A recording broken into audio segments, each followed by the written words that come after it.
বহুদিন পরে বিয়ার দাওয়াত খেতাম যাইতেছি বন্ধুর পেটটা আল্লাহ দিলে চাই মাশাআল্লাহ মুখ নি লাগে ছোটখাটো একটা ঝাবা চশমা বহুদিন হয়েছে কোনো বিয়ের দাওয়াত পাই না, তো আজকে একটা বিয়ের দাওয়াতে যাইতে আসি বন্ধুরারে লইয়া। লাস্ট কোন দিন বিয়ের দাওয়াত খাইছি এটা আমার মনেও নাই, অনুমানিক যে প্রায় 6-7 বছর আগে একবার বিয়ের দাওয়াত খাইছিলাম। রাস্তা দিয়া যাইতে আসি আমার বন্ধু অলুল্লাহ কইতাছে তাড়াতাড়ি আট, আমার ফেরো খানা নাই। আমি কই হারাদিন কি খানার চিন্তায় থাকছি, তো হালকা রূপে জাপসা একটু গেটআপ শেপটাপ লইয়া আইলাম বিয়লা বাড়িতে। আর বিয়েটা হয়েছে আমার একজন কাছের ছোট ভাই, তার বোনের বিয়া। আর ছোট ভাই বর্তমানে সৌদি আরব আছে। আসলে বোনের বিয়া ভাইয়ে উপস্থিত নাই। আসলে এই বিষয়টা কতটা দুঃখজনক একমাত্র প্রবাসীরাই ফিল করবো। এই যে দেন আমার বন্ধুরা ফুসফাস লয়ে দাঁড়াই রয়েছে, দাঁড়ানোর উদ্দেশ্য কি জানেনি? তারা এখানে মেয়ে দেখার জন্য দাঁড়াই রয়েছে।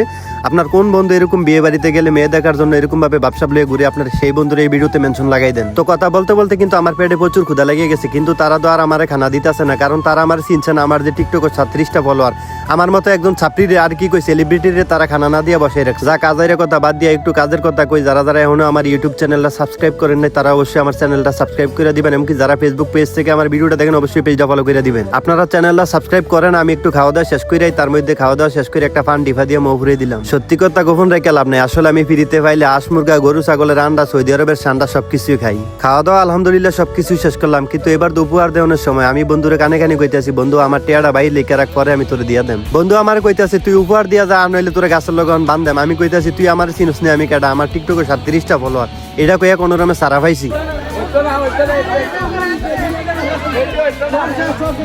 আর এই হচ্ছে আমাদের বঞ্জামায়। আমি ওনার ভিডিও করার সময় উনি আমার বলতেছে যে ভাই আমার ভিডিও টিকটকে সাইডেন না। আচ্ছা আপনারাই বলেন আমার কি টিকটকারের মতো দেওয়া যায়? এই অপমান সহ্য করতে না পাইরে আমি ওইখান থেকে বার হয়ে চলে আসি, কারণ আমার একটা অ্যাটিটিউড আছে না। টিকটকে আমার 37টা ফলোয়ার। আপনারা কি মনে করছেন আমি কি সারাদিন শুধু ভিডিও নিয়ে থাকি? আসলে ভুল ধারণা। আমি সারাদিন ভিডিওর পাশাপাশি আমাদের নিজের হালকা পাতলা কাজ আছে, এগুলোও করি। তার মধ্যে একটা সত্যি কথা শেয়ার করি, অনেক মানুষের ধারণা আমি হয়তো বা ফেসবুক থেকে মাসে লাখ লাখ টাকা ইনকাম করি। আসলে আপনাদের উদ্দেশ্যে একটা কথাই কই, যদি আমি ফেসবুক থেকে মাসে লাখ লাখ টাকা ইনকাম করতাম তাহলে আমি আসি আর মাঠে কাজ করি না। আমি আপনাদেরকে আগেও বলছি এখনো বলি, আপনারা আমাকে যে কোনো সময় যে কোনো ভাবে যে কোনো স্থানে দেখবেন। কর্ম নিয়ে আমি কোনোদিন লজ্জাবোধ করি না। আর এই অভিজ্ঞতাটা হয়েছে আমার বিদেশে গিয়ে। আসলে আমি বিদেশের জীবনটারে অনেক মিস করি। মাঝে মধ্যে মোবাইলের গ্যালারিতে সৌদি আরবের ছবি বা ভিডিওগুলো দেখলে এখনো আমার মন খারাপ হয়, কারণ দীর্ঘ 5.5 বছর ছিলাম সৌদি আরব। ওইখানে রাস্তাঘাট গাছপালার সাথে একটা স্মৃতি ধরে আছে। সৌদি আরব থাকতে দেশের মানুষকে ভিডিও কইরা দেখাইতাম সৌদি আরবের দৃশ্য, আর বর্তমানে দেশে এসে দেখাইতেছি প্রবাসীদেরকে গ্রামের দৃশ্য। তো অলরেডি যে আমরা ক্ষেতের মধ্যে আছি, জমিতে, এখানে আমরা টমেটো লাগাইতে আছি। এই যে বন্ধুগুলারে লই আইছি, ঠিক আছে, বন্ধু প্লাস ছোট ভাই আছে। টেয়া ঈদের পরে দেম বন্ধু, কাম কর। সাগরের দোয়ান নিয়ে বটমুড়ি ফেড়ে পাতে যাত কোনে খাইতে পারো চায়।